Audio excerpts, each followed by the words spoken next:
It's time! It's time! It's JFW time!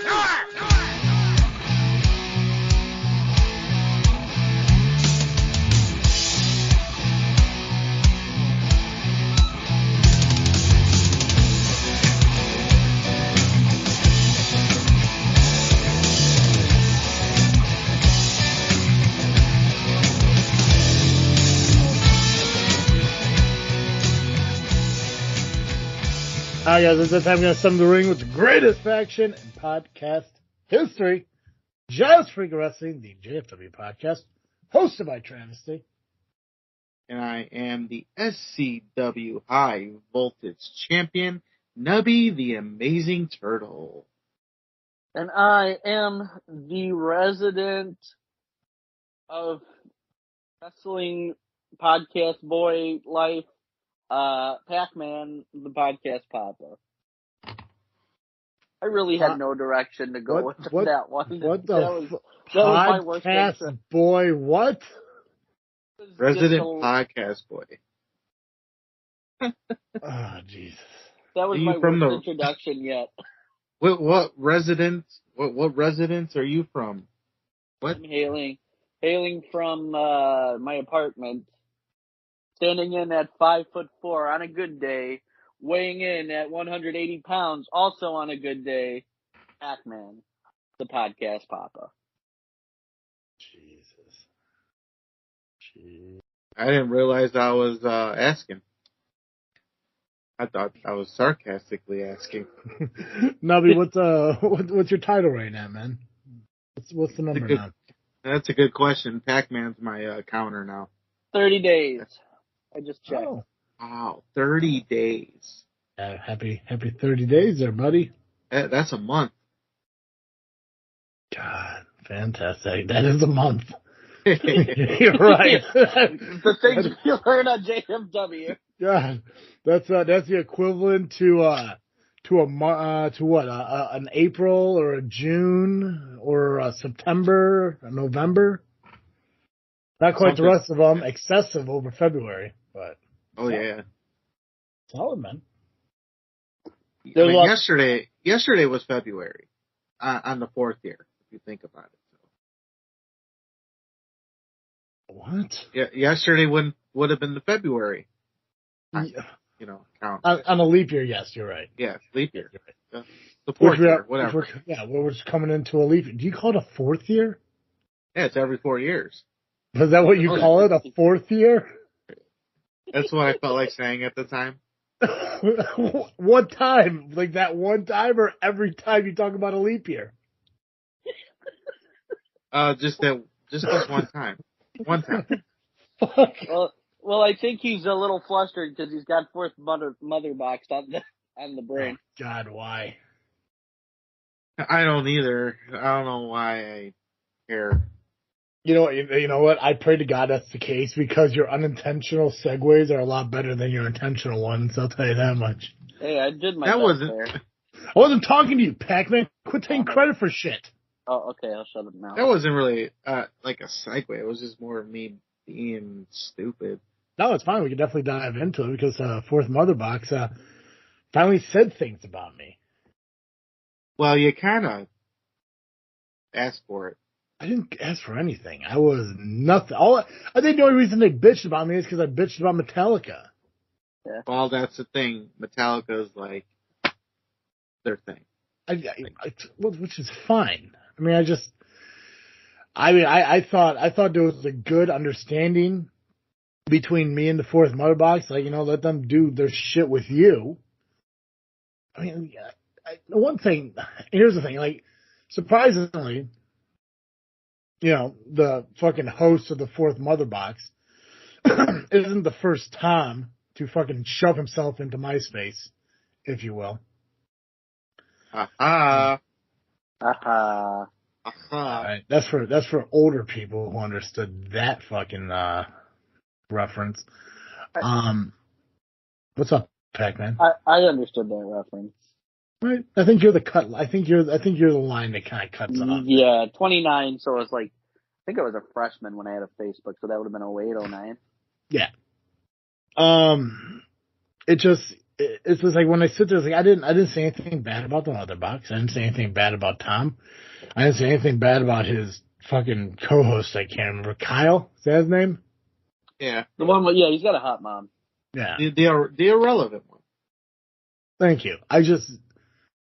All of a sudden I just give my opinion on the fact that I don't think Metallica is that great, and all of a sudden I get called tramp stamp. What's with the goofy names? I don't know, Mr. I'm going to call PX Pacman and then make it stick. Yeah, well, that's because that name was 10 times better than fucking PX. Hey, it was a pretty good name, but I will say this: at least we tied in the JFW. No, we didn't. That's untrue too. We established that this afternoon, I think. I don't think that's true at all. I think you guys tried, got flustered, failed. That was just Smiley McGee. Yeah, and then just went. That was L.I.M. And then you guys just let it go. Here's the ending to this quote unquote war. Travis, wave 3 is going to be like nothing you've ever seen before. That's true because I've never seen something come and go that fucking quick. So 90 minutes. Yeah, this wave 3 is going to hit you harder than anything anytime before. And now I'm going to say some shit and act like CM Punk and drop fucking pipe bombs.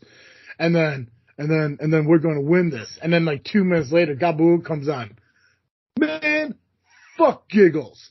And then Giggle comes back fucking 28 minutes later. Okay, you know what? This is out of control. We're done. We're shutting down. We'll regroup and we'll come back stronger than ever. And then nothing. How is that a fucking victory, bro? It was a draw. Oh, yeah, sure. Okay, man. That was my Vietnam. Yeah, there we go. It was more like Grenada if fucking everything. Camp Grenada. I told my mom and my father about it. Hello, mother. Hello, father. All right, I'm good. But yeah, no, Fourth Mother Box. They talked a lot of shit, and then they also said bad things about us today. Yeah, they said a lot of mean things. I just remember a lot of Travis tramp stamp, which I don't know how Tom knows I have one. But, hey. Hey. Still, he didn't say as much about me as he did about you guys, other than I have shitty taste in music and everything. Called me the Idol's bitch. He did call you. He said a lot of shit about you. Like last week was really Nubby heavy, and this week was really Pacman fucking. Yeah. Except when Kyle started talking again. And then he came after me. Yeah, Kyle really doesn't like you. Kyle really doesn't fucking like you, man. I mean, so I came to go after Tom because he came up with some good shit, and he did not go off, like, talking about something else, trying to insult me like Kyle did. Yeah. Like, Kyle had to, first of all, it took a week for him to get something down, whereas it only took me a day, not even a day, to come up with shit. He started going off about me, but then drifts off talking about gingers and everything. It's like, if you're gonna insult me, you have to insult me, not just, and then drift off and try to insult somebody else as you're trying to insulting me. But that's Kyle, because it's what he does, and he's got no good comebacks. But he wants me to come up, with something better, like, instead of a mother joke. Oh, Kyle, guess what? I got something for you, buddy, because I didn't come up with it in 3 days. I actually came up with it yesterday while listening to the show. See, in pro wrestling, I'm taught to, respond in a promo instantly. That's what I do. You cut a promo on me, so I have to retort now. Yeah, I did write some stuff down so I can remember today, because it's just what I do. So, Kyle. First things first, you say, come up with something different. Gotcha. I know, I repeated myself. See, repeating a joke. Damn me. Fucking Kyle. So, first he says, just freaking wieners. Clever, Kyle. Feel good. Can I say though, like I do admire the fact that every time somebody makes a knock on our show, at least they keep the word freaking in there, and that's the best part of that. That might be the only smart thing he's ever done in his life. Like I think we've been called like just freaking wieners, just freaking whiners. Yep, all by him. Yeah. So I mean, like at least when people mock us, at least they keep the word freaking in there, because that's the hook. Oh wait, I think it was Joey Roth that called us the whiners last week, right? Maybe. Yeah, Joey Roth said, yeah. You know, they're both idiots, so. They all Traded. So, Kyle says that we talk about our bulging, something bulging out of our singlets. That's why we talk about wrestling. I don't know, some shit like that. But he's just mad because here's a funny thing. He actually did wrestle in high school. And I heard stories that they used to talk about how, or compare their bulging areas to their singlet. But Kyle wasn't actually part of it because he had more of a camel toe than anything bulging, if you know what I mean. Ooh. Treated. And he said it was going to take it takes like 20.5 seconds to come up with something to estimate me. I'm sorry, I thought maybe he was talking about 20.5 seconds that he lasts in the bedroom, but that's giving him too much credit. And I decimated his mother last night, so. Oh, mother joke. What a guy. What a turtle. And I didn't have to go and steal someone's mother joke. I actually came up with that. Beautiful. And so his comment about my Fear the Turtle shirt. Buddy, people actually like me enough to buy me a shirt. A friend of mine bought me that shirt because I am well liked, unlike you. Mm-hmm. And I wore that shirt to the ring to get a response from said friend who was there. People like me, Kyle. One day people will like you. And you talk about people using the same old joke. Well, you used The Rock's catchphrase twice. You used two different topics, but you still used The Rock's catchphrase twice. You hypocrite. Shut your mouth. No, know your role and shut your mouth. You idiot. And I get my gear from, wrestling websites. Thank you. And your mother's still hot.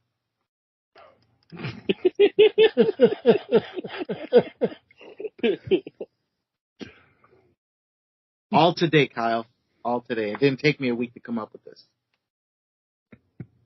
So maybe this is a bad time for me to bring this up, but I'm going to respond to everything in a week. I thought of a very creative way.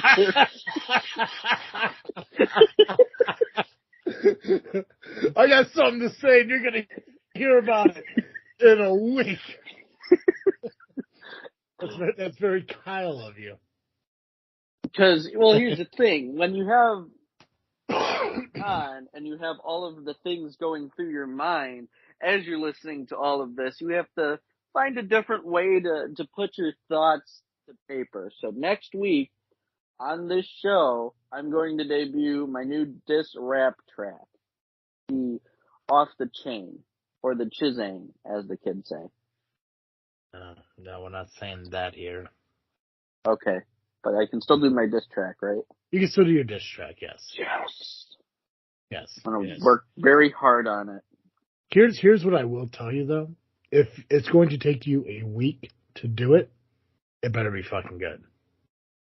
I'm going to tell you, when you hear about spitting bars, L.I.M.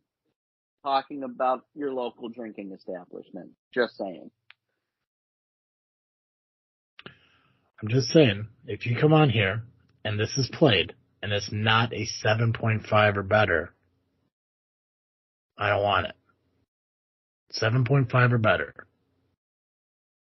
If it's not better, if it's not better than Kyle's thing against me, and everything's better than Kyle's thing against you, man. Well, it better be. Here's the thing. Like, I listen to the show, and I don't listen to a lot of, like, I don't listen to a lot of other podcasts. Like, there's only a few of them I do, like, actually listen to, and they're, like, more of, like, the main, like, the popular fucking podcasts, you know, like Joe Rogan and shit like that. But there's only, like, a handful of, like, lower level, down by us, like, you know, it's like second tier, third tier podcasts I really listen to. Power Hour's one. You know, I got JFW This Freaking Show. I listen back to time just for a hell of it. Hillbilly Records podcast. Fourth Mother Box. I don't listen to the Jedi Talk one. I just don't. But I listen to Fourth Mother Box, and I think for the most part they are fantastic, except when they want to utilize us as content, which is fine because I know this one that just came out was a very brief show. Like, they're just kind of like playing catch up and stuff like that, and talking about shitting at Disney or whatever the hell it was. They're talking a lot of shit. Yeah, somebody who was pooping on, like, you know, the fucking, you know, Disney or whatever, or, you know, the ability to get into these, you know, millionaires clubs or whatever because they know somebody, and that's all well and good. But, I mean, like, fucking Tommy Okra, dude. You know, to build content off of saying I have a tramp stamp of Dolly Parton and I jerk it off to Jason Aldean, I'm like, I mean, that's... Wait, you do? I mean, yeah, it's true that I do it. I don't know how he found out or, you know, what's going on, but, I mean, I just expected more from him. Yeah. Like when he did the one gingered thing, you know, he did the video on Instagram. I was like, clever shit, fantastic. But it's just like, man, it's like and I get it. He doesn't know a lot about me. The one thing he knows about me is that, you know, I live in a small town and I enjoy the slower things in life. And he's just like, oh, well, of course that dude masturbates to country music about America. Fucking who doesn't? I mean, like, does that make right in the shower? Yeah, that just makes me a good fucking American, you know? I mean, yeah, so what if I tear up sometimes while I'm, you know, sitting in a shower, you know, drinking a beer and singing God Bless the USA? I mean, like, who doesn't do that from time to time? I mean, this is America. We have every right to do what we want to do. And yeah, maybe I got a pair of Dolly Partons on my lower back. So what? Does that make me less of an American? No, it makes me more of an American. So, Thomas, say what you want about Nubby and want about Pacman. Just don't talk about me, man, because it's just going to be really bad for you. Because I rarely have a filter, and it's rarely anything good I say. It will hurt. It will hurt. Thank you for that full-throated defense of us, Travis. Yeah. I mean, I've learned to expect Pacman doing Pacman things here. Oh, okay, we're doing this now. Okay. Yeah. Yeah, I'm just using your words against you there, buddy. Yeah. And Nubby's a swell fucking guy, a lovable guy. He just sometimes gets on the wrong side of people, and they just attack JFW because of it. And I'm okay with that because Nubby can handle himself. Pacman, on the other hand, struggles with fighting his own battles. We've seen that over the course of the last month, where he needs other people to save his ass. But, you know, just don't come after me, man. I'll fuck your world up. It's just how it is.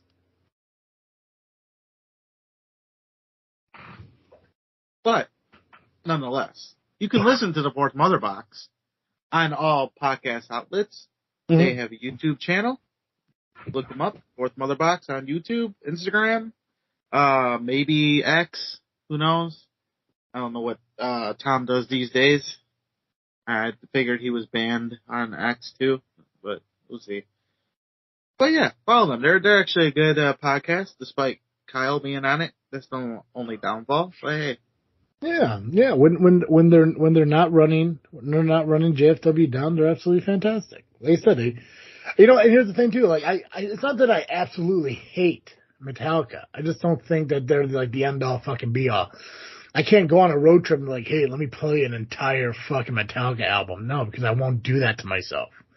But you know what? They did start to show off with my absolute favorite Metallica song, Sad But True. I think it's a phenomenal fucking song.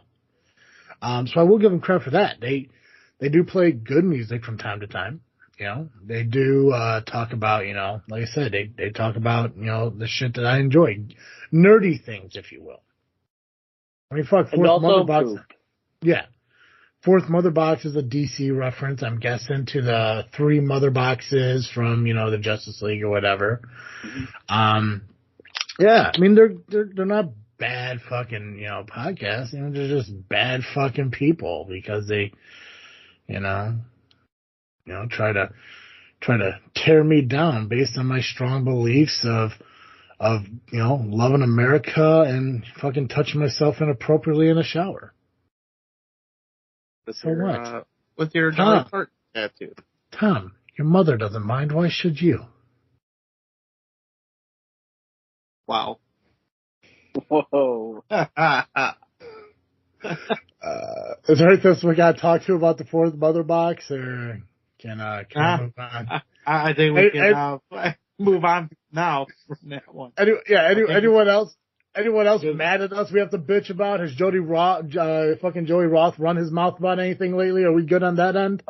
Joey Roth did release another podcast this past week, talking about his villain origin story, just saying that he was always a villain, and started hinting at things that may or may not happen at Rocket Pro this weekend, which I will get to, and I have a way that I'm going to address it, but I'll save that for the Rocket Pro segment.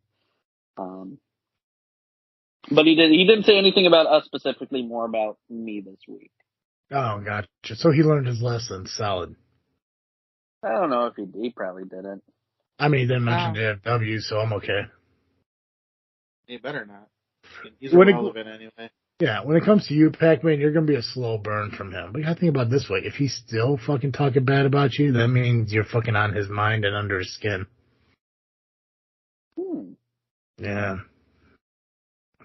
But there's things I could say too, but we'll wait. I'll wait till Rocket Pro talk. I mean, fucking think about that for a minute. You know, this dude thinks he's fucking almighty, the fucking upper echelon of fucking wrestling talent and all that stuff. If he really is, why is he, no disrespect, Pacman, why is he wasting his time on Pacman if he's so valuable and all these great things to fucking do?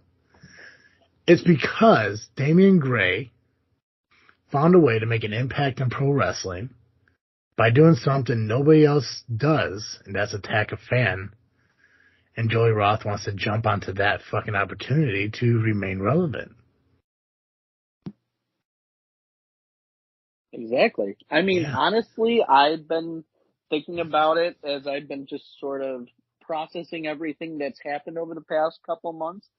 And, you know, it's like I said on the Rocket Pro stream, the live stream back a couple months ago. They've lost everything. They've lost titles. They've lost members of the group. They're fading into obscurity at Rocket Pro. And they felt that the biggest thing they could do to try to maintain that relevance is to go after not just a fan, but also a staff member at Rocket Pro Wrestling to shock people. And, you know, I know they get off on it. I know they take sick pleasure in dragging fans into the ring, and then also, you know, bringing C-Red into the whole situation. But, you know, end of the day, I have, you know, people at my side, people at my back, people, you know, ready to fight for me. And I've had to tell a few of those people to stand down. But, you know what, I'm going to get into it now. Fucking Danny listened. I'll tell you that much. Danny heard me. Danny knows me well enough to know when I need something. That's what I love. Fucking you do a vlog and Dave's like, oh God, I'll kill for my brother. I'll fight you. Fuck you. And then you go on one little podcast and Pacman's like, I need you guys to stay out of this. Danny's like, okay. I don't want anybody getting hurt in my name. That's true. I mean, Yeah. So far it's successful. Unfortunately with C-Red. But the thing is, there's one person that can stop real quick and do something, and that's General Manager Damien Saint. Well, technically, if you learn anything from the end of Rocket Pro Wrestling, some things are above Saint's head that Shelley has the authority over. So, technically, there's more than one person that could stop this, and that other person is a very close friend of yours. Just keep that in mind. Well, this is the way I see it. So, of course, this is the way you see it. Excellent. Let's get your perspective on it, because that's the only one that fucking matters, right? Joey Roth podcast basically hinted that something was going to happen if I got in their way or whatever. I don't know what that means. I mean, if getting in their way is me yelling at Joey, then apparently I'm getting in their way by being a fan, doing what any fan does. And that is cheer and boo whoever the hell I damn well please. Yep. And that's what I pay my ticket to do. To go and do that and experience a wrestling show live. And what Shane hasn't done to prevent this, and now he has no excuse not to do something, because it's out there, out in the ether, that Joey Roth have something up his sleeve. I mean, when we get to IPW, we'll talk a little more about, Damian Gray. But Saint, if he does not do something to prevent the Idols from attacking any fan, that's a dereliction of his duty as general manager. Who gives him, at the end of the day, who gives Damien Saint the money to pay his talent, to run his shows, to book the best talent possible? That's the fans. So he wants to talk about standing room only. Are people going to want to go to these shows when they know that their wrestlers are attacking fans and the general manager isn't going to do shit about it? I think eventually that's what's going to happen. And, the bottom line is that if Saint doesn't do anything, then I have to question. I know he's got the undeniable, but it makes me wonder a little bit about also in bed with the Idols, letting them do whatever the hell they want with no consequences. Because there has been no consequences to the Idols. They have been working together.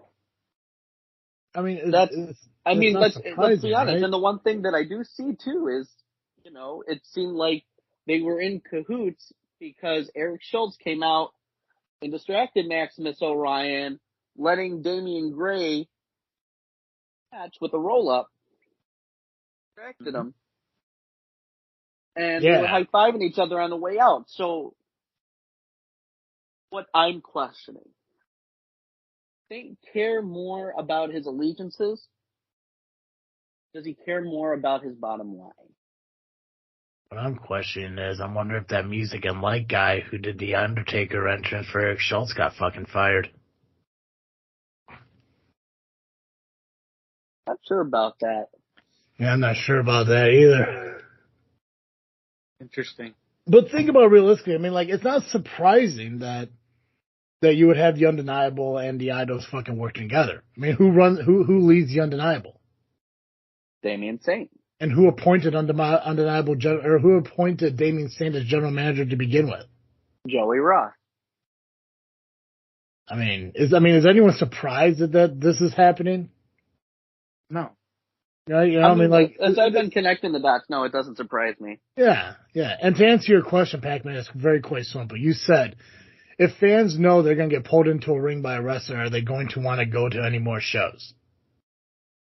Are you going to go to any more shows? I mean, I love professional wrestling. See, there you go. You answer your question. You know that the possibility of getting pulled into a ring is going to happen, and you're still going to show up. At the same time, I can't really. I'm worried. I'm concerned, of course, but at the same time, I'm not going to allow somebody or a group of people ruin something for me and for the L.I.M. that we love so much. Yeah.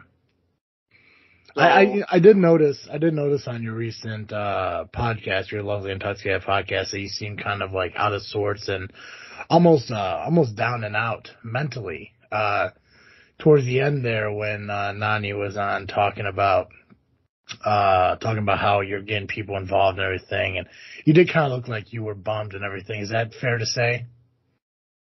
I'm just kind of all over the board mentally and emotionally from everything that's been going on. Well, I could tell you there, Pacman, that if you want to get out of that slump, you could brighten your day from a comic book at CarterComics.com. It's a one-stop shop for all your comic needs, whether it be graded or raw. Carter Comics has got them all.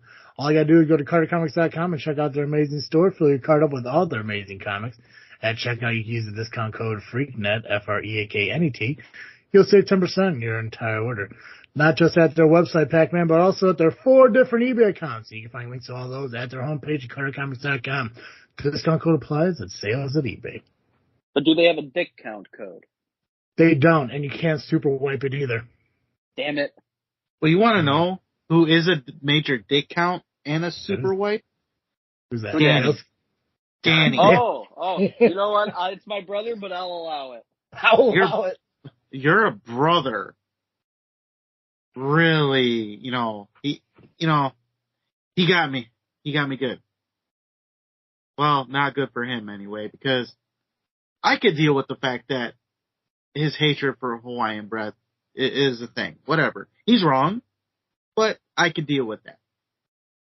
I can almost deal with the fact that he can stand behind Damien Saint when it comes to, the standing room only stuff. Because, he does his job when it comes to bringing in the talent, and that allows the fans to come and watch. Standing room only. However, Danny, you pompous jackass. The fact that you called yourself a Saint guy and you agreed with the firing of me, I will not put up with. I will not take that lightly. I am a member of L.I.M, right, Pacman? Right, Pacman? Right, Pacman? You are. Did my sound cut out again? Would you? Yeah, bullshit. You're fucking second guessing the answer. How dare you? See, I told you, Nubby. I told you. Hey. I told you not to. I told you not to join that fucking group. But anyway, so I am a member of the L.I.M, so we're supposed to be there for each other, right? Have each other's back. Right, Pacman? I agree.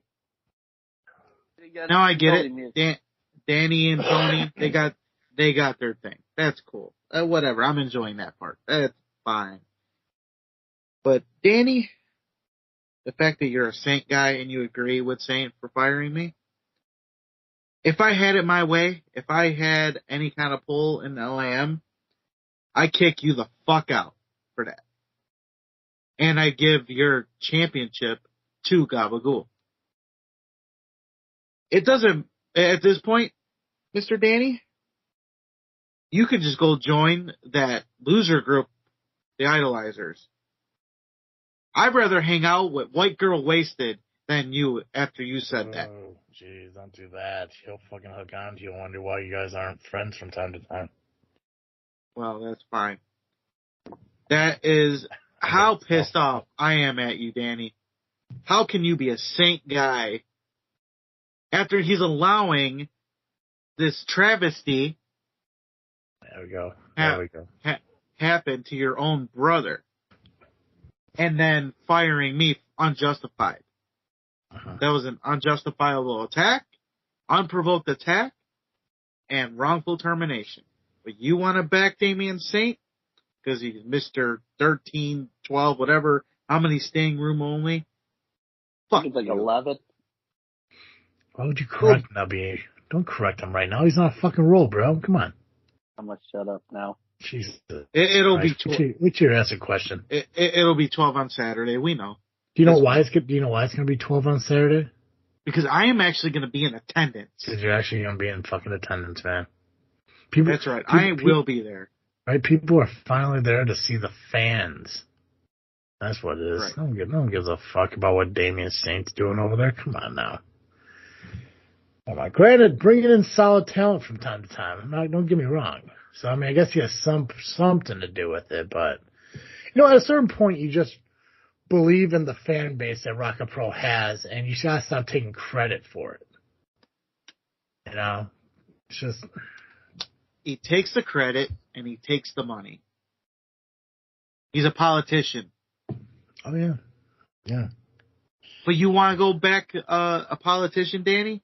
You want to join that route, or go on that route? That's fine. You go join the Idolizers where you belong.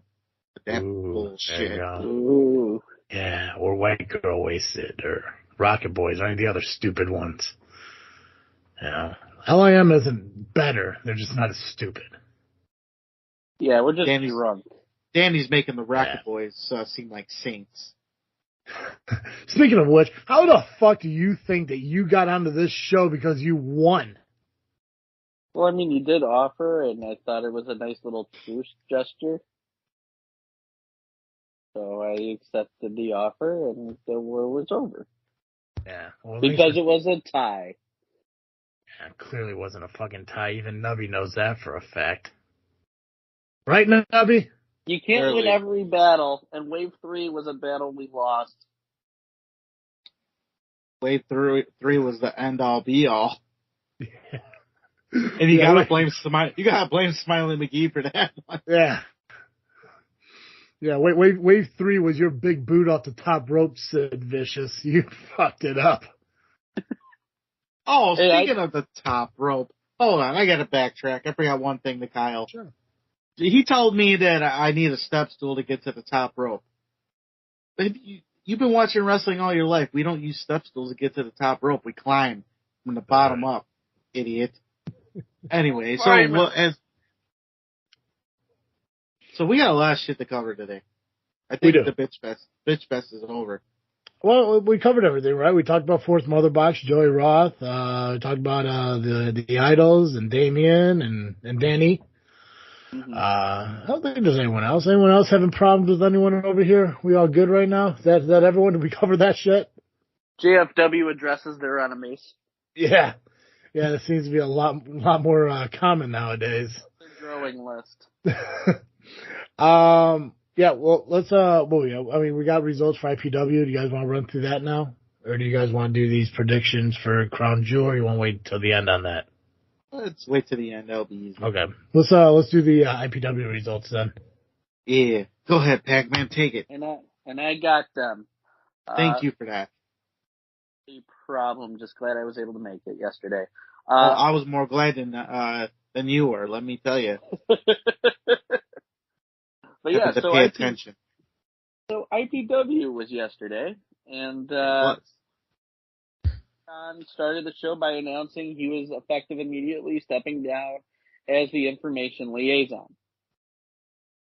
Which led to yeah. And he kind of shocked everybody, even the little girl that was trying to make him smile at the start of the show. Say it ain't so, Rian. And Gustavo came down, and he couldn't believe it either, and worked to convince him to stay. And this led to the Workhorses coming down, beginning to celebrate early, we should say, their 1-year anniversary as the Trios champions. They brought down cupcakes.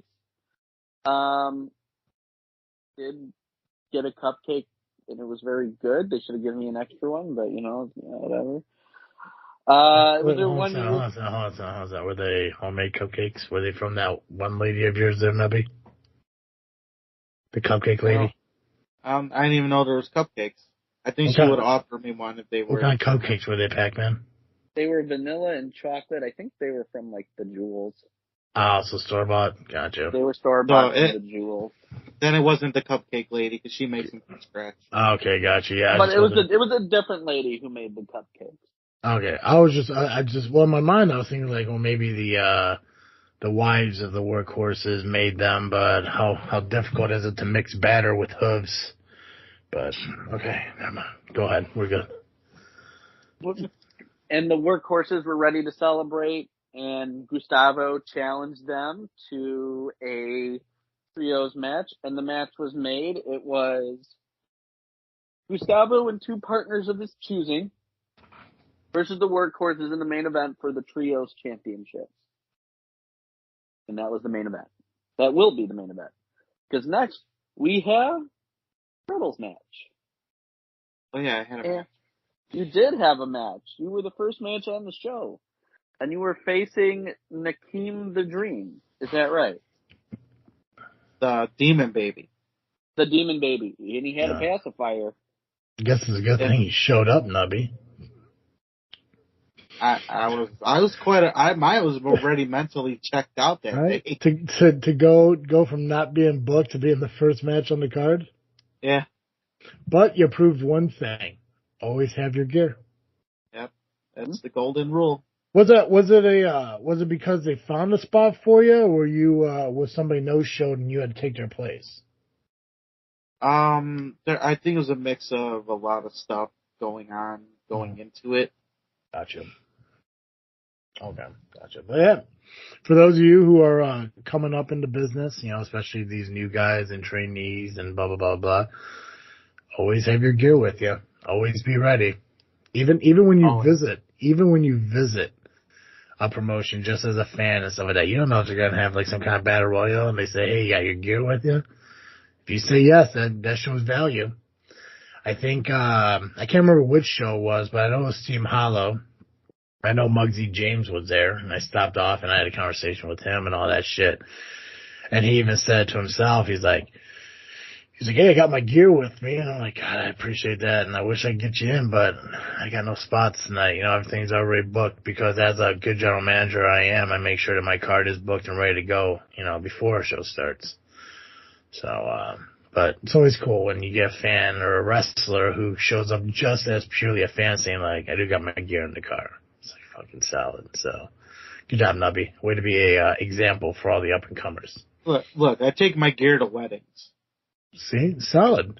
If Pacman would have followed that, he wouldn't have had to walk around with split cargo pants and shit for an entire episode of Rockin' Pro Wrestling. Hey!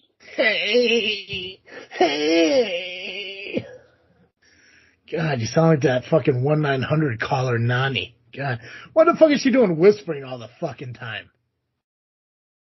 It's ASMR. Yeah, I'll tell you that much. Fucking, if I close my eyes by listening to your podcast and everything, I'd be waiting for her to say, "What do you want to do to me?" I'm like, what the fuck? Like, goddamn, fucking raise your voice and say some shit. Like, what the fuck? Don't sit there and come in like, "In case you don't even know who I am." I'm like, fucking hey, lady, easy there, Sprinkles. Fuck. Whoa. Go ahead, Pacman. So who won my match? You okay there, Nubby? You sound a little set there, buddy.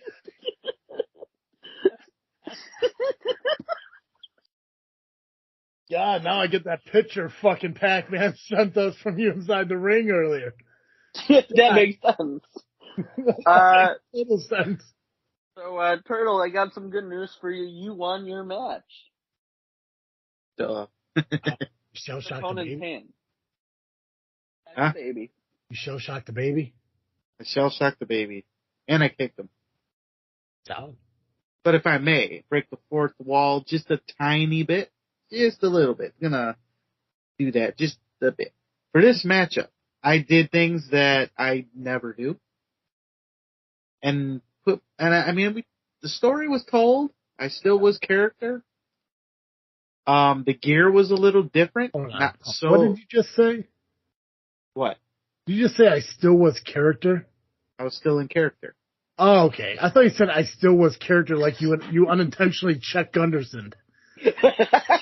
Maybe. Don't worry, I am character. Maybe I did. I could have, okay. If you said I was still in character, that makes 100%, but it sounded like you said I still was character. I'm like, did you just Gunderson? Like, what the fuck? Oh, when you're L.I.M, Well, you're Gunderson at one point or another. Yeah, exactly. I am job. I am character. I am character. So I was character. Okay. Sorry I did bit. Let's just say I did a lot more running than I normally do. And it was like a little bit of a spot fest-ish, but not quite. Let's just say it was one of those spots that I don't like doing anymore because I'm fat. But I also did a flippity-doo, or a flip-flop kind of a gimmick, and I did it very turtle-like. But I wasn't in my normal gear. I tried something a little different. Probably not the best thing to do, but it was a Sunday. I wasn't technically booked, and I decided, you know what? Since this wasn't scheduled, I am not scheduling my gear. I'm just gonna grab whatever. Do you believe that? Do you believe that maybe the match you had with Scott Spade helped you to kind of elevate yourself on this match, going out of your comfort zone and stuff? Maybe. I mean, it gave me confidence to the point that I can go in there and hear well. Yeah. And be able to do things, but this was more memory, a lot more memorizing than normal, and it was quick paced, which was different. Well, it was something I used to do back at Elite Pro. It's out of the ordinary for me, considering the gimmick and all that. So it was nice.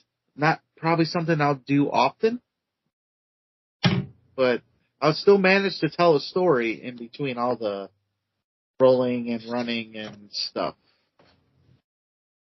But it took me out of my comfort zone, and I think my confidence boosted a little bit.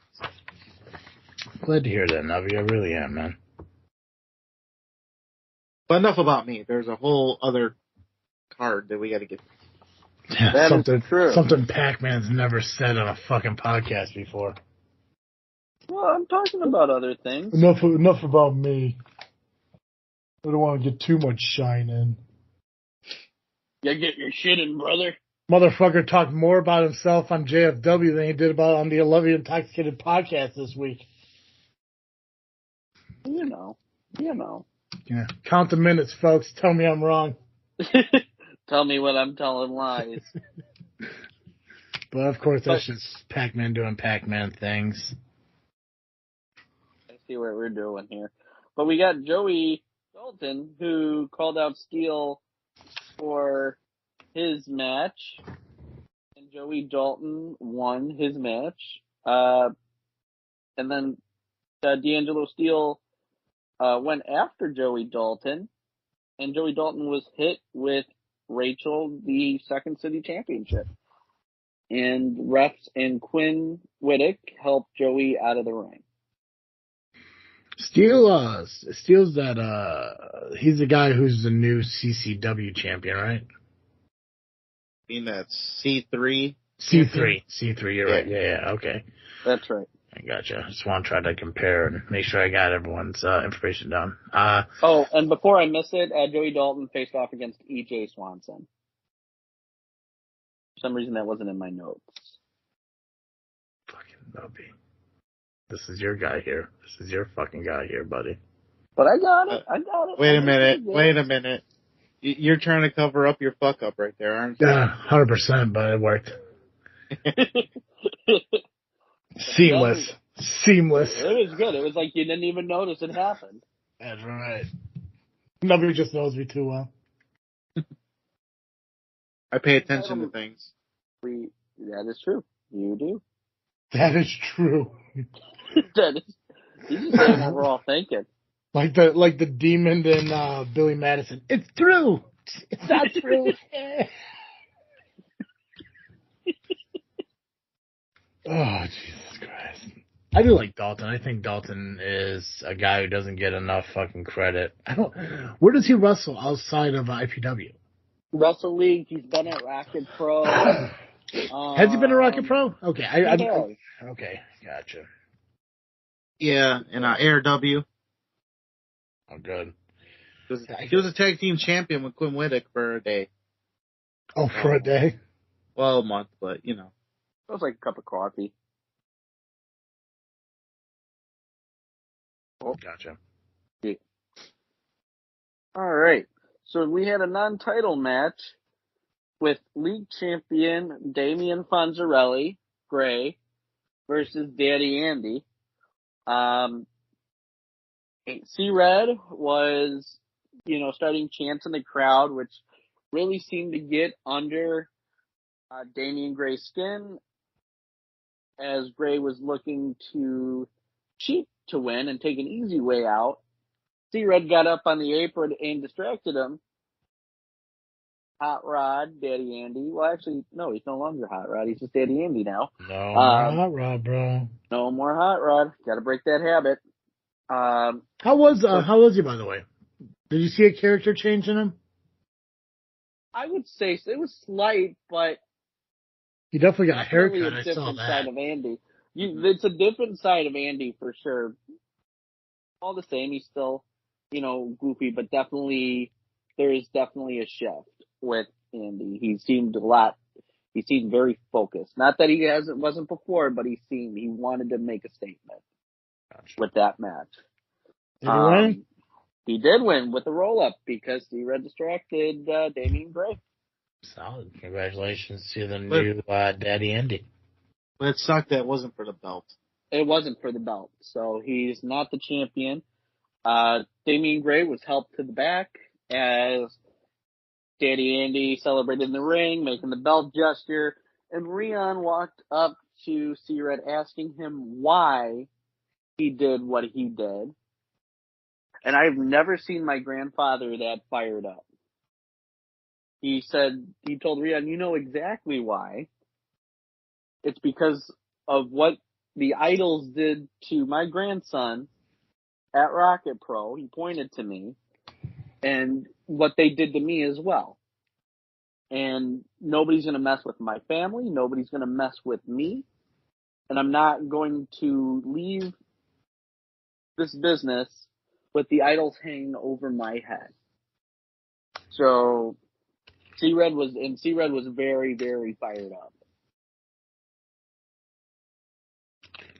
It is kind of funny. Damien Gray had the guts to come after you at Rocket Pro, knowing Joey Roth, Kevin Cade was there. But without them there, Damien Gray didn't mess with you.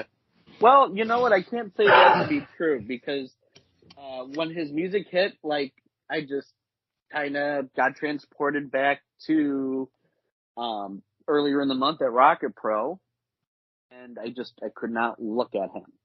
For whatever reason, I just could not look at him after what he did. But I think if his idiot friends were there, he would have went after you again. But this time he was playing mind games for sure, and I picked up on it easily. He tried to make me flinch as he was walking by, and then he called a timeout at one point and sat in the chair next to me. So he knew what he was doing. He was just playing mind games. But knowing that, but realizing that C-Red was there and wasn't going to let anything happen, I felt a little more at ease. So, did anyone happen to catch a recording of C-Red's? Because I heard it was fantastic. It was a fantastic promo. Does anyone happen to have it where we can play it right now or no? I don't have a copy. I know they were recording it because I know IPW usually does record some stuff. So that might be a Rion or Sean Danger question. Gotcha. So there's no proof that was actually a good promo then. So, okay. It was a really good promo. Well, so it's you, but if there's no proof of it, We'll figure that out. Sure. But next we got Renee Van Peebles versus Brittany K. It was a very competitive match, but Brittany K pulled out the win against the veteran. And then next we had the Junior Heavyweight Championship of Kid Lat defending his title against Scorpion Dorado and Jay Vanity. And again, it was a very, very spirited match, and they were all throwing everything they had at one another. And Kid Lat retained. But, as he was being sung out by Daddy Andy, the big leagues decided to come in from outside and attack every competitor in the match. And there was a pull apart, and Nubby got ass. I'll tell you that much. Nubby got ass. Nubby got what? Nubby got ass during the pull apart. What are you saying? It's not like you're saying Nubby got ass. That's what I am saying. It doesn't sound like ass though. It sounds like you're saying that fucking like Nubby got a little bit during a fucking pull apart. What the? Well, that was in my notes. Nubby, do you want to explain what I mean by that? Like prison? Like you got like what the? So what it was, I slid in the ring to pull apart the fight going on, and okay. When I got up, I had a face full of ass. Whose? Jay Vanity, just right into my face as I was going in. I'm like, I didn't ask for that. You didn't ask for it either. I didn't ask for it. It was just one of those. It was just one of those quick, like, what the fuck moments. Yeah, all I'm doing is sliding in, and listen, Nubby, it happens to everybody. Yeah, one of those quick moments. It happens to everybody.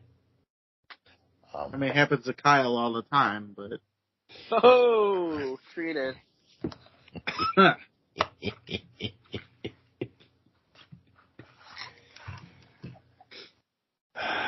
Oh, in the middle of that, not the ass, the pull apart. The crack of the pull apart.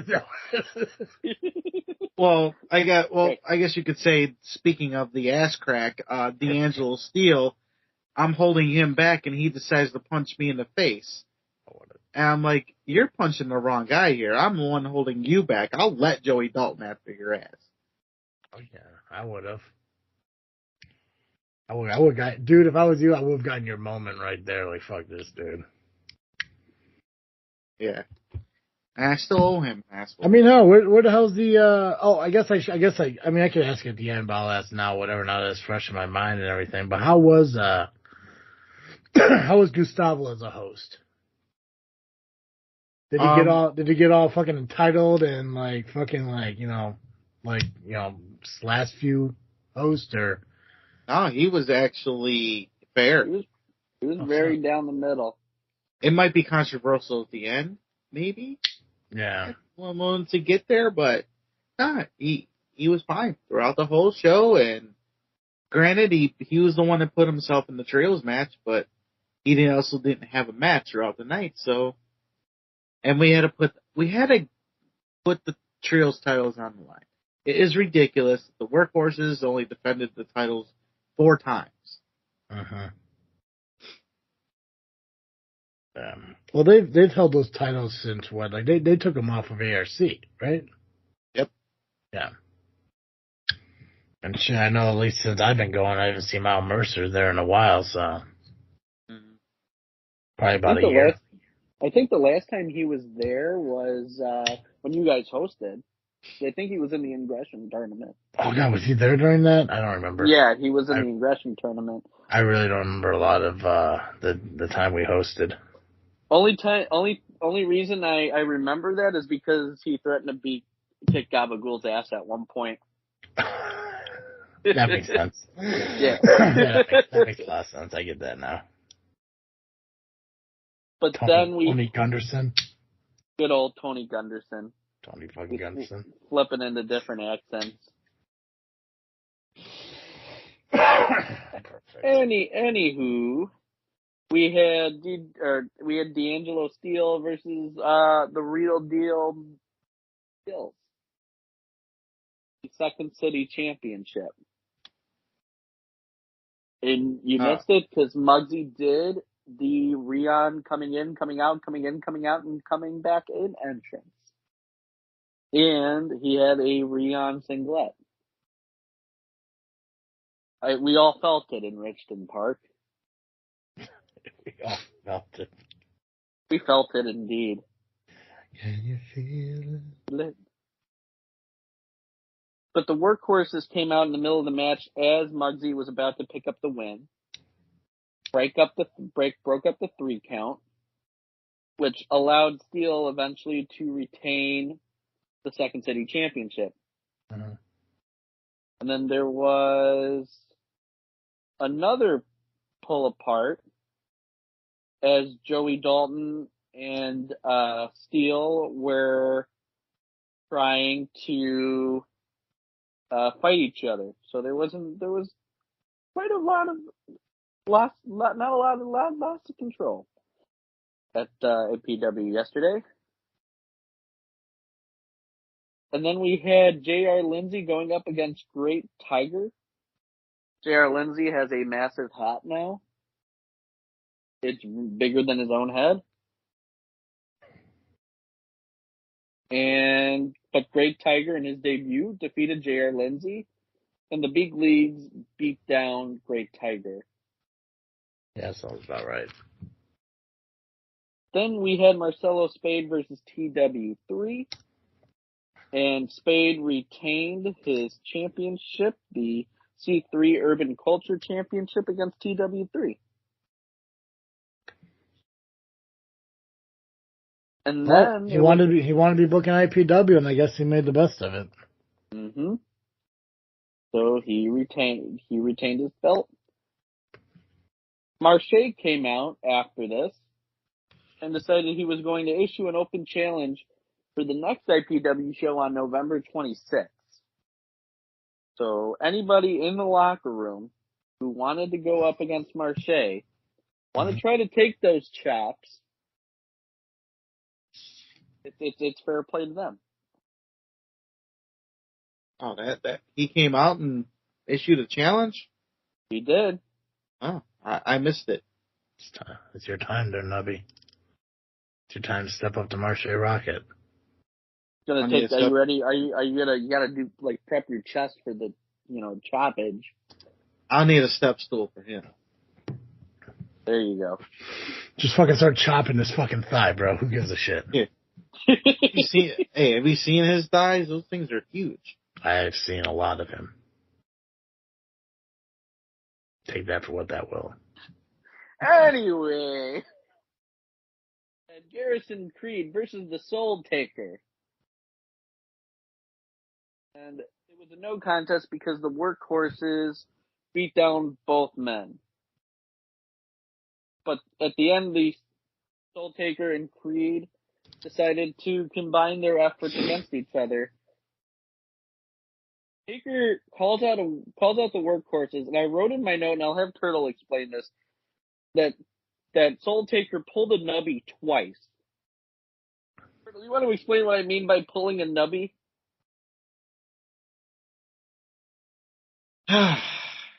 Well, remember that time? Hold on, just real quick. Is this the thing that you wanted to get my true response to? Yes. Okay. I'm on board. I was wondering when that was coming up. So, excellent. Remember that time I was in a triple threat match with Steve and Rion Skills? Yeah. And I said a bad word? Yeah. Soul Taker said it twice. I mean, in what reference did he say it? Like what was the statement that was made? Because let's be honest, I also said a bad word to a wall. I don't see why anyone ever questions that one. He I don't think they didn't question the wall, but they questioned me. Yeah. Which I was facing the wall and as I was looking at Steve, but the Soul Taker was on the mic facing the crowd. Yeah, what did he, like, how did he say it? Well, okay, so, see, this is the part I didn't. So let's be clear. He dropped the F-bomb twice here. Yeah, and there was one that kind of got a little political too much from my thing. Okay. But then the second time he said, "This is the part where they play my fucking music." I mean, yeah, that's a little rough there. I heard that, but I didn't get this. I wasn't watching that whole time. I didn't. I heard that part and I just went outside. But I know somebody who was there for the rest of the show. He's here right now. Is he with you? He's with me right now. Oh boy! Oh boy! Oh boy! Oh boy! Oh boy! Oh boy! A good time with him. There. Hello, boys. God. Charlie! What the fuck is this? It's Chuck L. Charlie. Oh, Chuckle Charlie, how are you? I am great. My voice is a little hoarse, if you will. Normally it's a little high and stuff, but I could not stop screaming at POWW. It's a dry heat. You barely feel it. Am I right? Right. I just want to go on record right now and say, Steve, you can't say I never have guests on this show. Well, Steve knows me too well. Who the fuck are you now, Chuckle Charlie? I am Chuck L. Charlie. Chuck L. Charlie. Okay, I'm going to call you Chuck then. So, hi, Chuck. Hello, Travis D. Oh, see, he knows me. Of course, well, who wouldn't? Everyone knows me.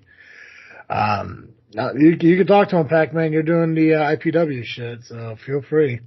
So, Chuck L. Charlie, the soul taker, especially using his bad language words. Very. But I did enjoy him beating up the workhorses with the shovel, because they deserved it. That was terrific. That was very, very much well-deserved. Leading into the main event match, but before we get to that, I know you seemed a little frustrated yesterday talking to a small child. About that a little bit? Child. So, the small child kept thinking, or saying, that I was wearing a mask. That's clearly not a mask. It's really my face. It's my hair. My face. I am old. And, decrepit. I walk around with a cane. But I do put curses on people. Like I did to the workhorses. He totally did. I watched it happen.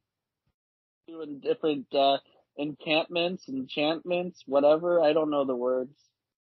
I just wear it. And anyway, we had the workhorses versus Gustavo. And say it again. Say it again. You cut out after Gustavo. Gustavo. Yeah. And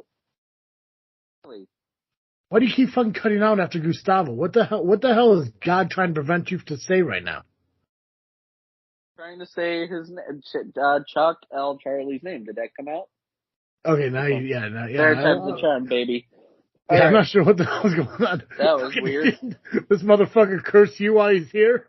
I think, honestly, I felt a little muted. Yeah, a little drive-by cursing.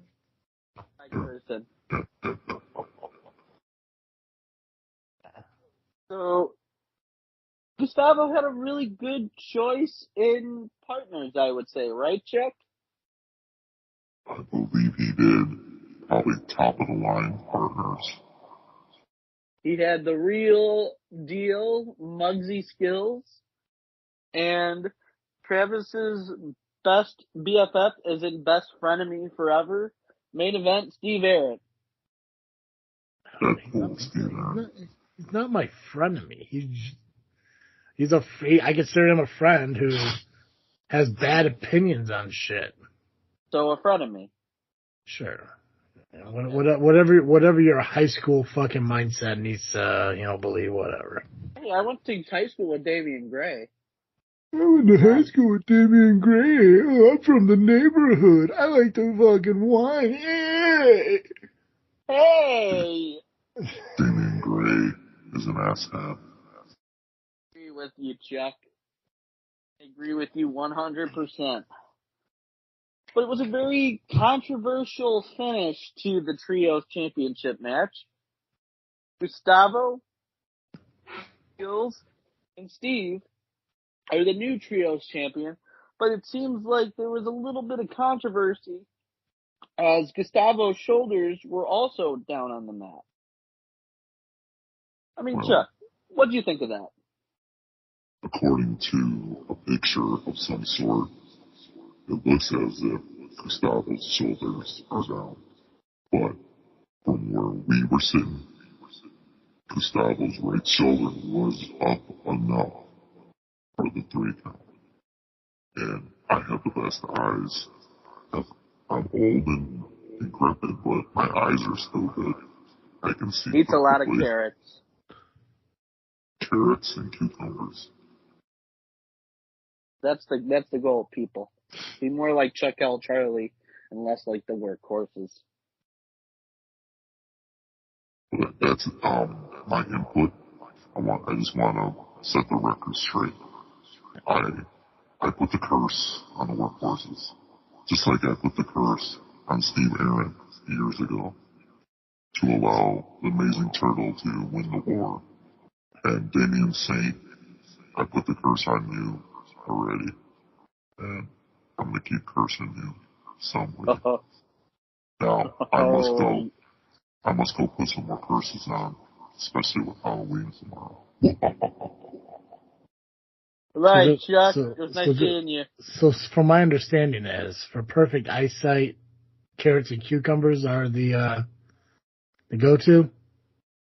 I should start eating, I think. Is that what I'm hearing?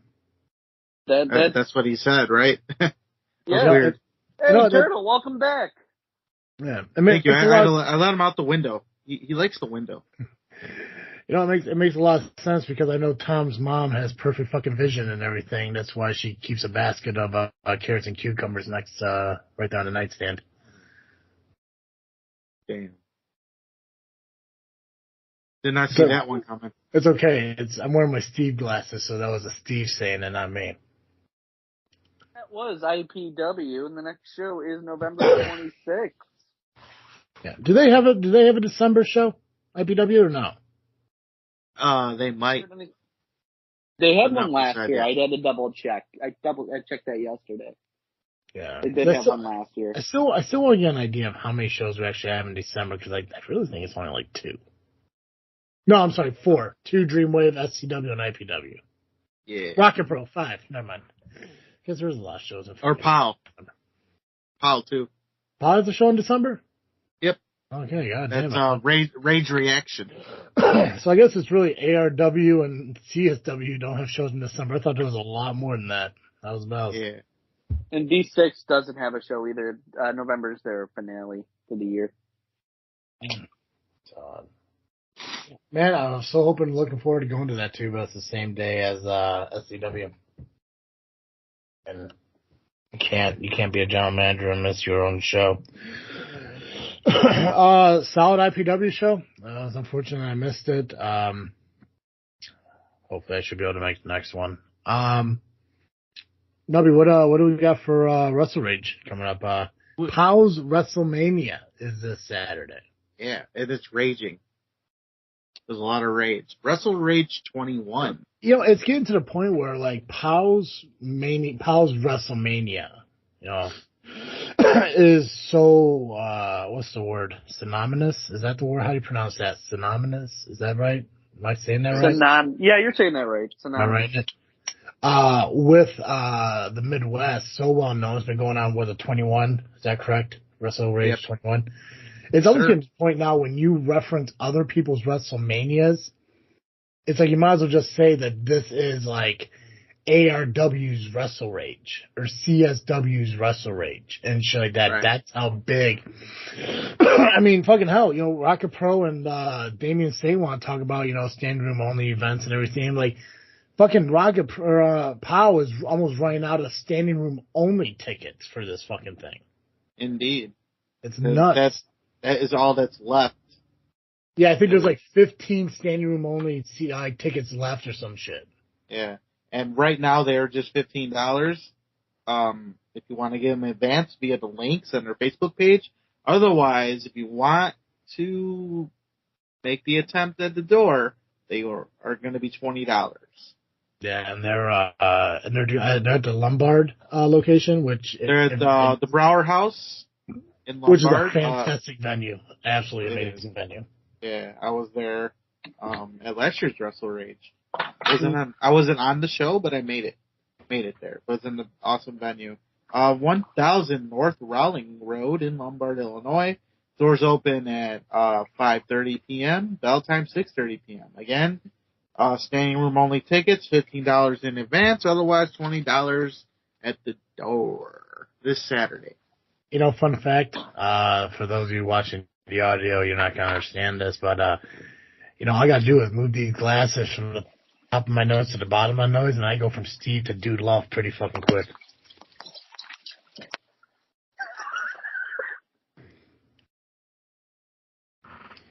I really should wear these more often. Maybe that'll be my new fucking commentary gimmick. Just be an idiot wearing sunglasses.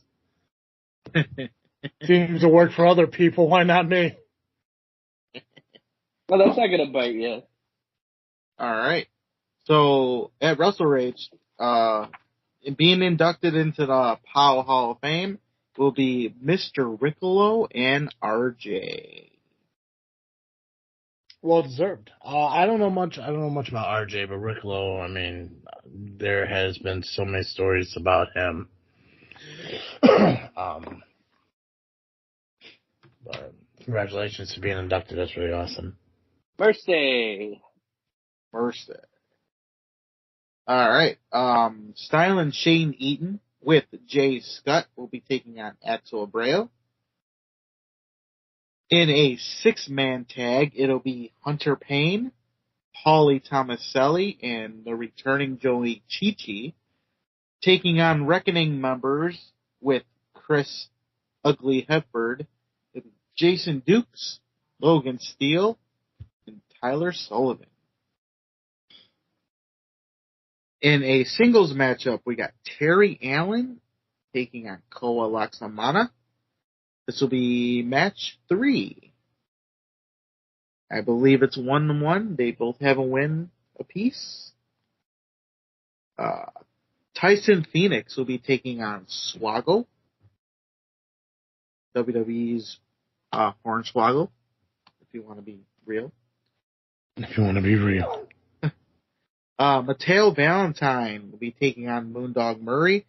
It was at the last event. Moondog Murray lost his championship to Jimmy Blaze thanks to the backstabber Mateo Valentine. Mateo Valentine is now a bitch. Yeah, I didn't talk. I watched, God, I didn't even watch. What the fuck am I trying to say here, Pacman?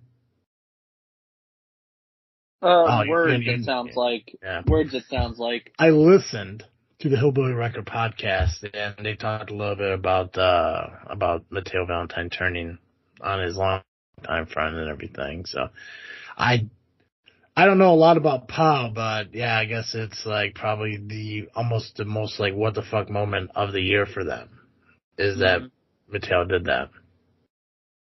I mean, I still don't know why. I mean, if it's jealousy that Moondog became the champion and Mateo didn't, I mean, he came close. I was there. He did get screwed at that one point, but he just hasn't cut the mustard and Moondog did. It happens. You would think your own friend would want to be there for you, but apparently Mateo Valentine's ego is getting the best of him. And now he's a bitch. Now he's a bitch. Yep. Well, there's another word that I know he'll go around saying, but I'm not going to say it. It's a C word. Yeah. He calls himself that all the time. So. A C word? A C word. Cunt? He said, yeah, I didn't want to say it. Why? British people get to say it all the time without a problem. No, I'm not British. That's true. Neither am I. But, I it's just a word. Well, you know what? Mateo Valentine is being one right now. What, a cunt? Yeah. There you go. You can say it. Of course I can say it. I'm not saying it directly to somebody. I mean, it's okay to say it. And here's the thing. If somebody gets offended that I say the word cunt, not directly to somebody, it's their problem. Well, I'm saying it directly to Mateo Valentine. No, you're saying that he refers to himself as one. Not that you're calling him one. Well, he does, but I'm still calling him. Anyway. Hey, Pacman. Yes, Travis T. Say the word. The word. Say the C word. Cookie. There we go. Good man. Way to Mateo Valentine's being a cookie. Being a cookie. What a cookie, Travis. What a cookie. Yeah. What a huge cookie. All right, a raging fucking cookie. For the tag team titles, we have a triple threat match. It'll be the IPA, the champions, taking on other Reckoning members with Chris Hedford and Brothers of Funstruction, Yabo and Ruffle.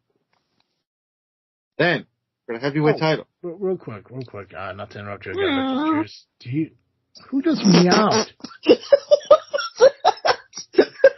Who the fuck just meowed on here? That wasn't me, that was Nubby. I didn't meow. I was making a rewinding sound. Did you?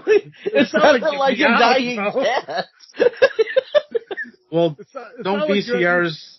Didn't most VCRs sound like that? No, you sound like you're at the end of your 9th live there, bro. What the fuck?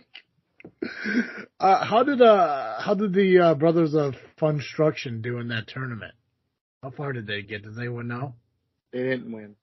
Well, I know they didn't win. I just wonder how far they really got. I don't know. Oh, okay. Noted. For the heavyweight title, it'll be Jimmy Blaze champion. You meowed. I didn't meow. I rewinded. It just sounded like a fucking cat, man. I would hate to hear his actual cat sound. It'll sound like an actual fucking VCR. Yeah, do me a favor, meow for me. Doesn't it sound like?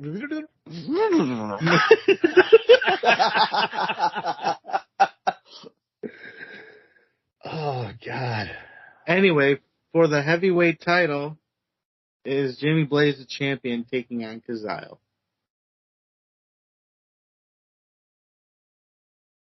Fuck Kazile.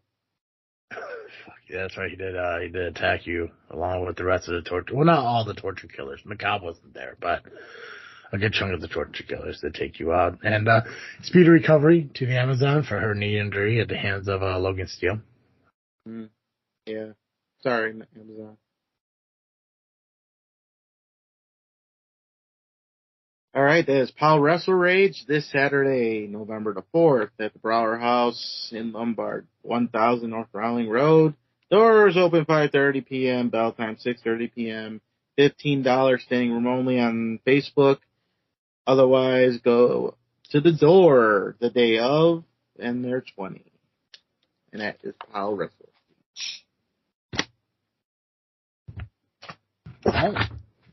And I dropped my book. It's okay. You got through it. Rocket Pro Wrestling there, Pacman.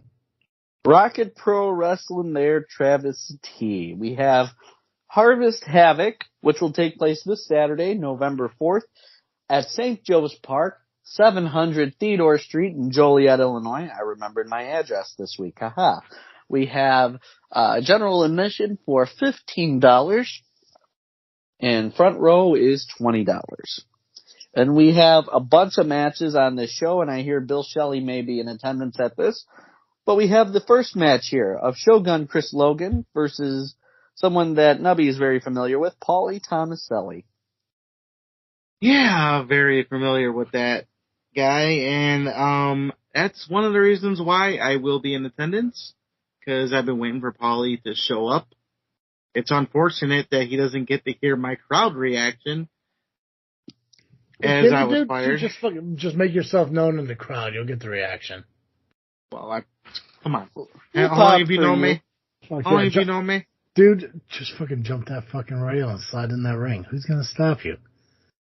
If there's one thing I learned from fucking Pacman being dragged into a fucking ring by the Idols, is that there's no security at this fucking show.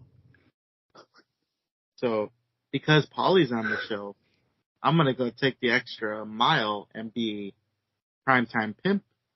There you go. Crowd. There you go. For the listeners out there, don't jump into the ring at Rocket Pro. Please don't. Yeah, not a good idea. Don't do that. But I'm just saying, not one person came to fucking Pac-Man's rescue when he needed it the most. The opinions expressed by Travis T do not reflect the opinions of Nubby and Pac. Anyway, That's not true. Fucking Nubby's on my side with everything. Don't speak for him.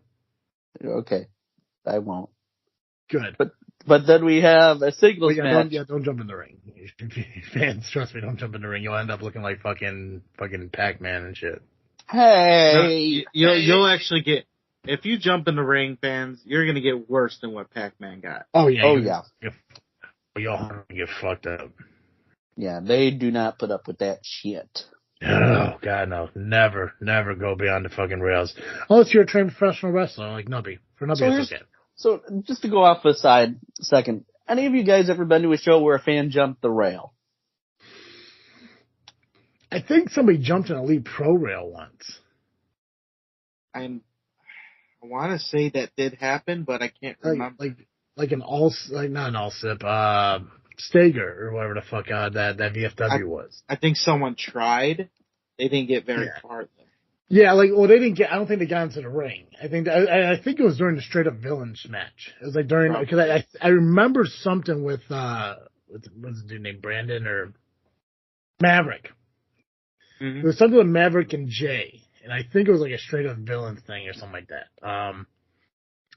I want to say it was when Maverick came back from injury and there was like some kind of fucking brawl, or maybe it was when he was getting injured.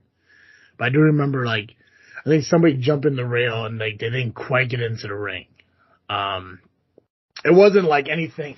It wasn't anything like the videos of when Triple H slammed that fucking dude who was attacking Austin or something like that.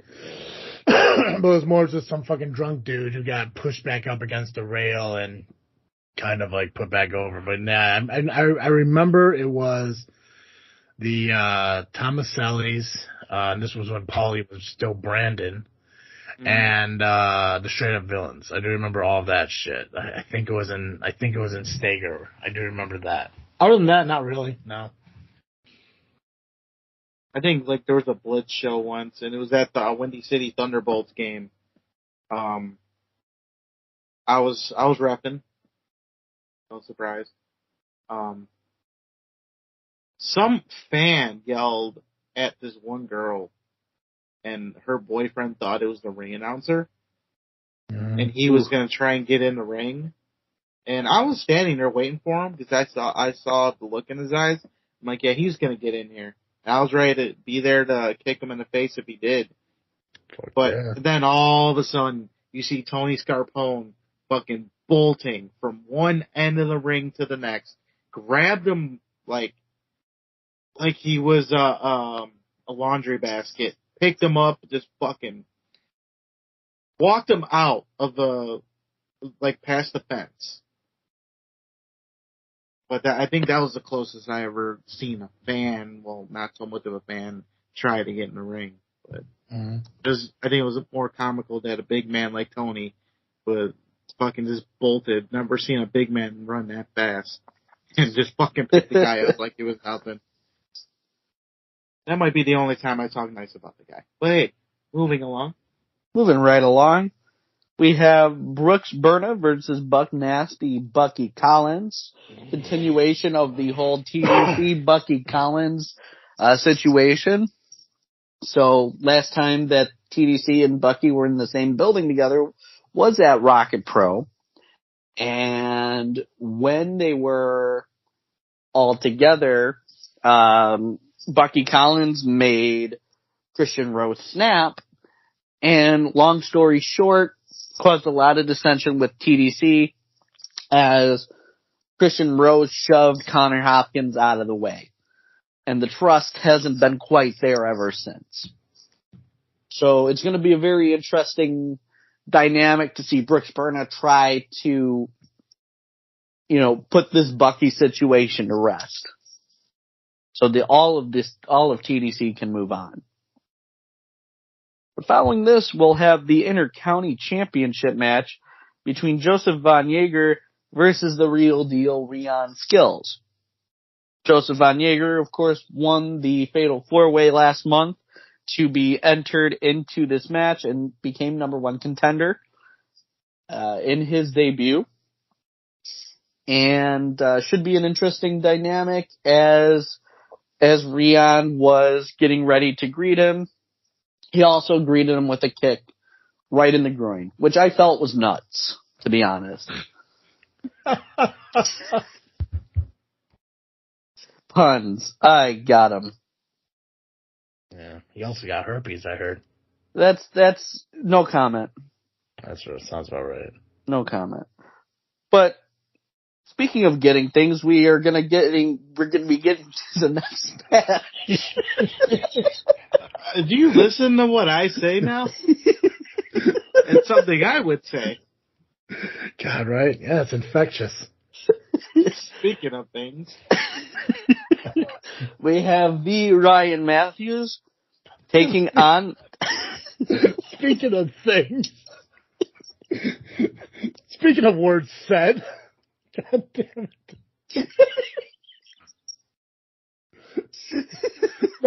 Now that you mentioned syllables, yeah.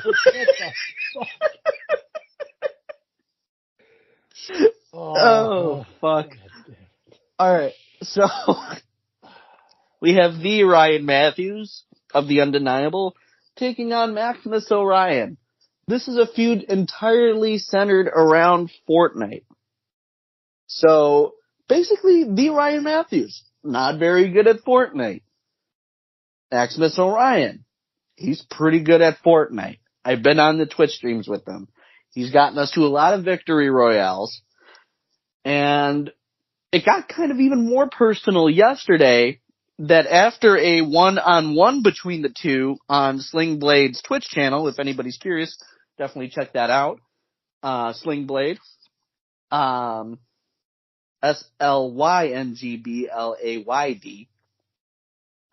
The Ryan Matthews showed up at the Shelley's house and beat the crap out of Maximus Orion in his own bedroom. So the match is going to be very, very personal. Wait, but then... Hold on a second. Hold on. Ryan Matthews beat up Maximus Orion in his own bedroom? That is true. Was he wearing a shirt? Yeah, they were out. It was in the middle of his stream yesterday. I just didn't know. I just my never... voice cracked so bad. Yeah. Fucking adult up here for a moment, kid. I just never seen Ryan Matthews wear a shirt before. Oh, Ryan Matthews was wearing a shirt. Okay. Gotcha. Yeah. Seems I checked. Pretty healed enough to fucking beat up somebody on a Twitch stream, but God forbid actually have a wrestling match last month. But it seems like he's better now. That's all I can say. Perfect. But following this, we have a submission match between Damien Saint and Old Evil Christian Rose.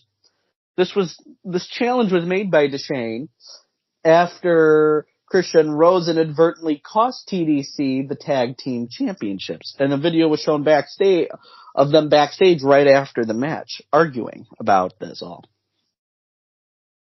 So, again, hopefully this means that TDC will start to be able to put this stuff to bed. Following this, we have a triple threat match for the Outer Limits Championship with Sexy Violence Quinn Whittick, the debuting Undeniable Nick Diamond, and the Wild Child Connor Hopkins will be defending his title. After this match, we'll have the master of the Chicago Bear Hug, Steve Michaels, versus Darius Luttrell. Now, if you've heard the phrase, big meaty men slapping meat, this is going to be a hoss fight right here. Because Steve Michaels, he's a pretty... fucking websites are you going on? That was from Big E, from the New Day podcast. You'll know it. You know the thing. There's a New Day podcast? There was a New Day podcast where Big E was talking about his dream opponent and went on an epic rant about why it would be Goldberg for him. It's classic. Big meaty men. What? Big meaty men slapping meat. That was a Big E quote. Well, play it after the show. I'll find it after the show. I'll send it to you. I'd rather not. It's fantastic. I'd rather you never say that on this show again. I just have to put into context the stakes of this match. Oh, sure. What kind of a match we're getting into. I heard the excitement in your voice when you said it. I get it. It's a good line. And it's going to be a hell of a match. Trust me, dude. I know it's a fantastic line because I thought how fantastic it was that you came up with it. And then when you told me it came from Big E, I was like, oh. Nope, it wasn't me. I can't claim claim credit for it. It was a former WWE champion. That you cannot do. No. But Steve Michaels, he's a big man. Darius Luttrell is over 7 feet tall. So it's a real hoss fight. But after this match is an open challenge for the RPW Championship as Darren Stone is taking on a mystery opponent. So, gentlemen, any guesses on who might answer Aaron Stone's open challenge? I would guess it'd be an Undeniable member, and my guess would probably be Eric Schultz. Okay. Wrong. You doing it, Nubby? You sliding in that ring and accepting that challenge? No, I'm sliding into Kyle's mother. No, Perfect. No, the reason I'm saying wrong is because just like an opening to a fucking water slide. I got you. Inner tube and all.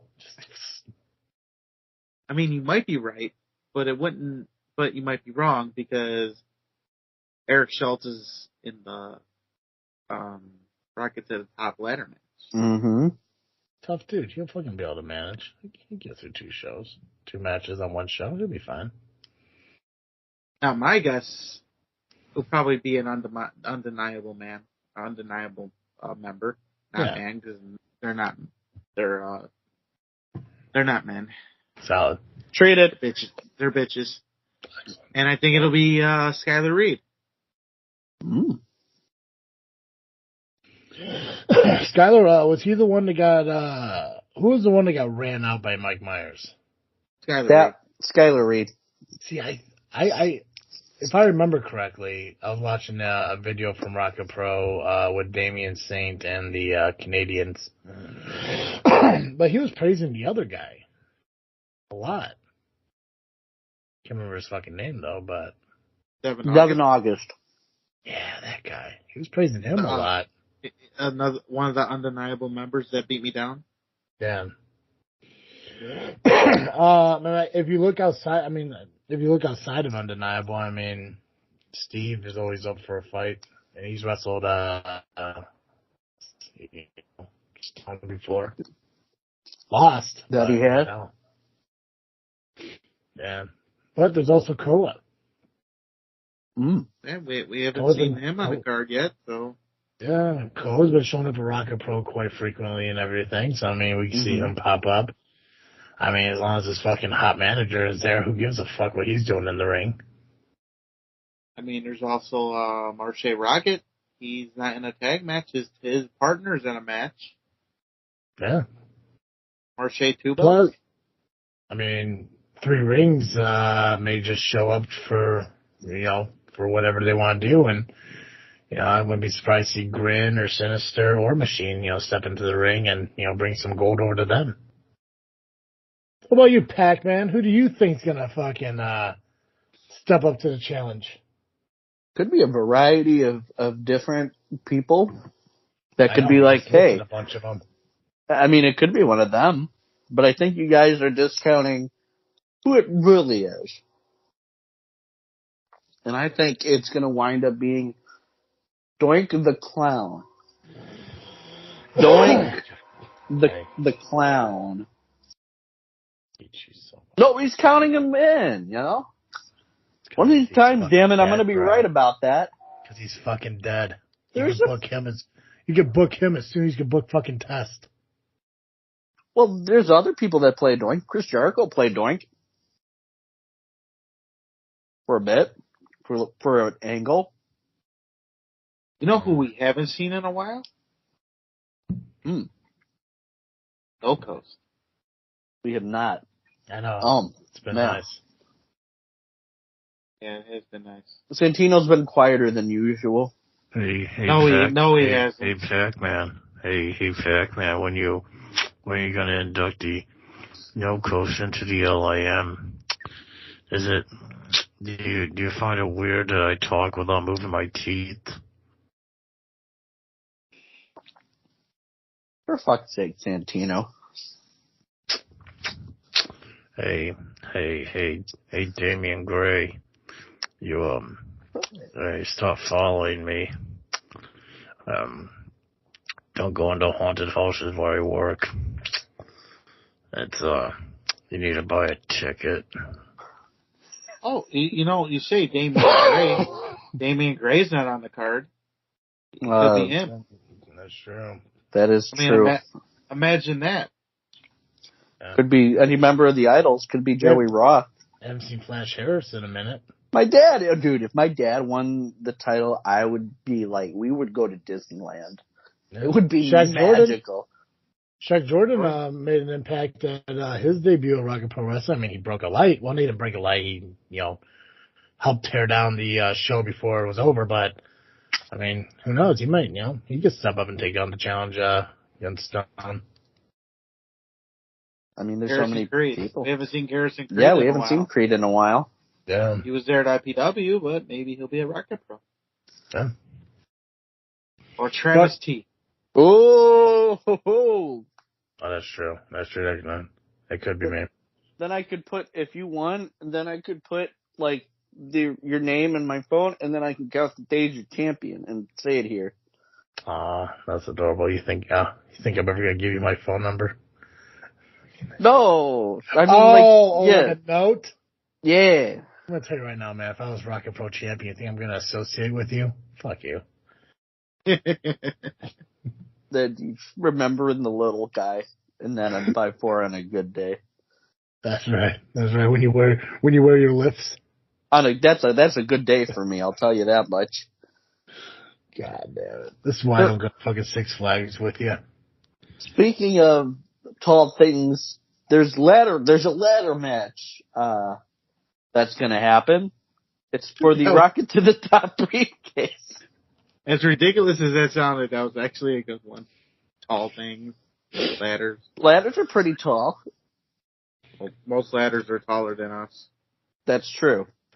And in this match, we have Devin August, Eric Schultz, and Gunnar Brave. Winner goes on to have a guaranteed title opportunity at their choosing. And the one thing I want to highlight is in the 2 years that Rocket to the Top has been a thing, Christian Rose has won it.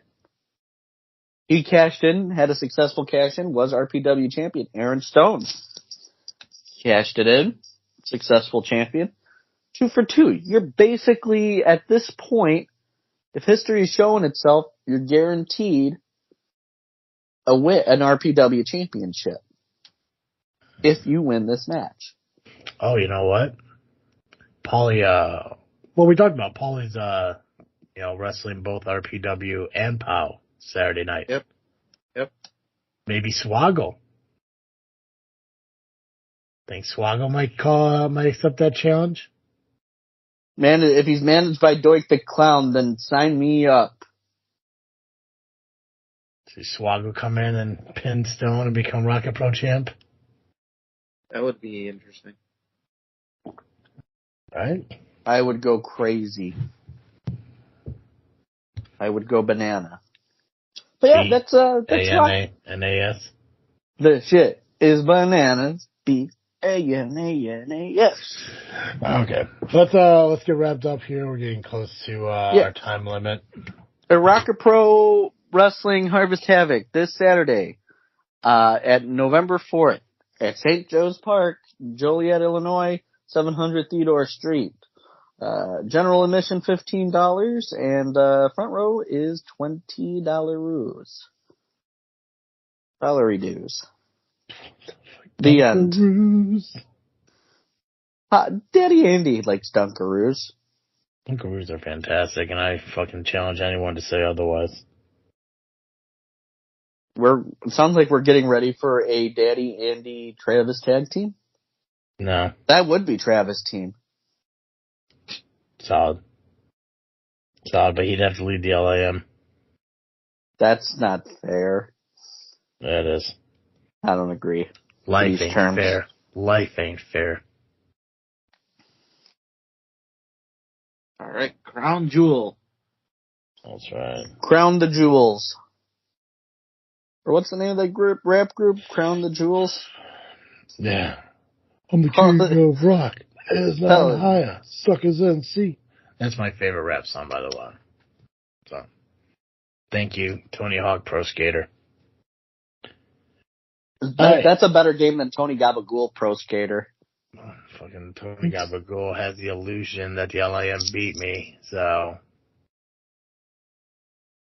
It was a tie. Yeah, I'm sure it was.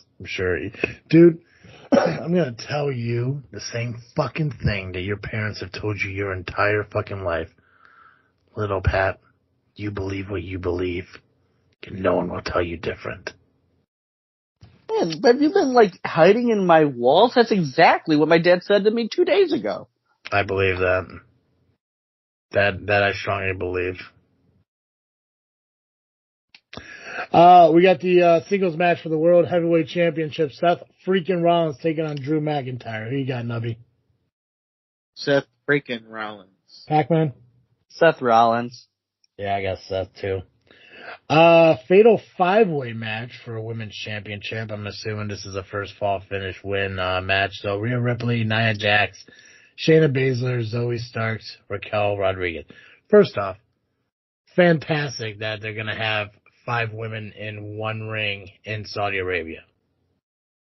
Because I remember when it was a challenge just to get one-on-one matches, but the fact that they got all 5 of these women in the ring, fan-fucking-tastic. Pacman, who you got? Rhea. Nubby?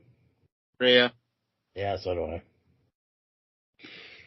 I. Singles match for the Undisputed WWE Universal Championship, Roman Reigns, LA Knight. I got Roman. Nubby? Roman. Pacman? Roman. Singles match for the WWE United States Championship, Rey Mysterio versus Logan Paul. Let's go Nubby. Nubby's not in the match. Rey Mysterio. I went Ray. Pac-Man. I'm gonna be different and go Logan Paul. This is, I think this match is gonna be the deciding factor match compared to the rest of them. Singles match, Cody Rhodes versus Damian Priest. We got Pac-Man. I'm gonna say Priest wins. Okay, I'm going Cody. Nubby? I'm going with Priest. Singles match, Solo Sikoa versus John Cena. I'm going Cena. Pac-Man? Solo. Nubby? Cena. And finally, we got singles match for WWE Women's Championship, Io Sky versus Bianca Belair. Nubby?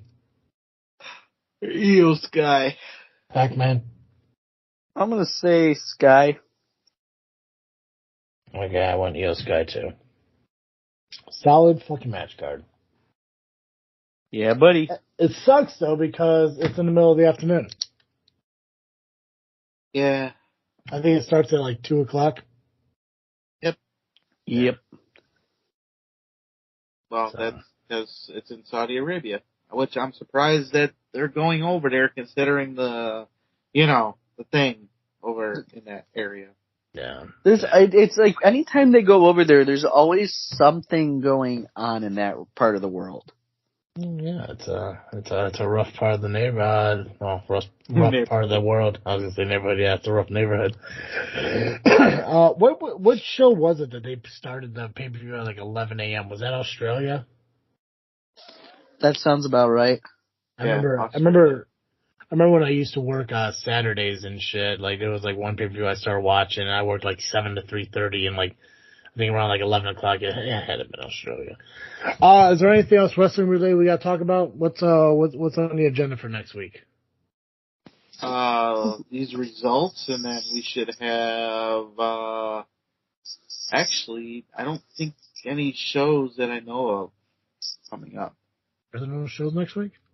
Because ARW would have been, but they're gonna be doing that Black Wednesday. That's right. And CSW and SCW is not for another 2 weeks. The following week, I should say. Oh, wow. Awesome. Might be a quiet fucking show then. Awesome. Pacman, you got anything else? I ain't got shit but words. It made no sense.